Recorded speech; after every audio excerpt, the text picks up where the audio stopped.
Guys, welcome back to my channel. तुमचं सगळ्यांचं स्वागत आहे माझ्या चॅनलवरती। तर आज आहे हरतालिकेची पूजा, उद्या आहे 7 तारीख, तर उद्या गणपती येतील आणि आज आहे हरतालिकेची पूजा। तर चला मग माझ्यासोबत हरतालिकेची पूजा करूया। हे बघा, इथे मम्मी मला हेल्प करते पूजेची तयारीसाठी। आणि हा बघा, ह्याने जे खोबरं आणि गूळ मला हवं होतं पूजेसाठी, तो ह्याने ताटातून चोरला आहे ना। शिरो चोरून घेतलं ना तू? हे आता दे लवकर मम्माकडे। चल, आता दुसरं घ्यावं लागेल ना। आता ते तुम्ही लावलंय, चाटलं त्याला तुम्ही शिरो। हे बघा, रांगोळी काढली आहे, हे सगळं साहित्य घेतलं, पंचामृत, बेलपान। चला आता पूजा करूया।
एके दिवशी शंकर पार्वती कैलास पर्वतावर बसली होती।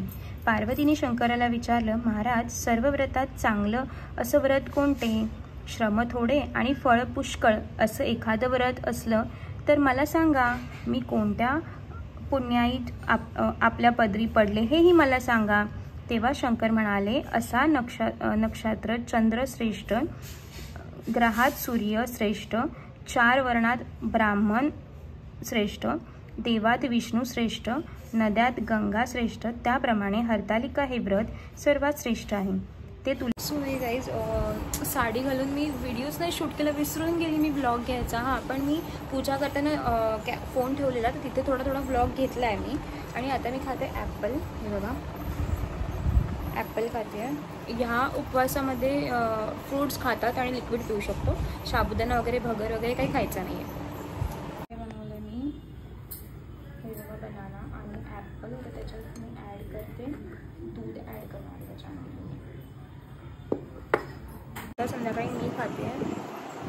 हे बघा, जो बाउल बनवला होता तो.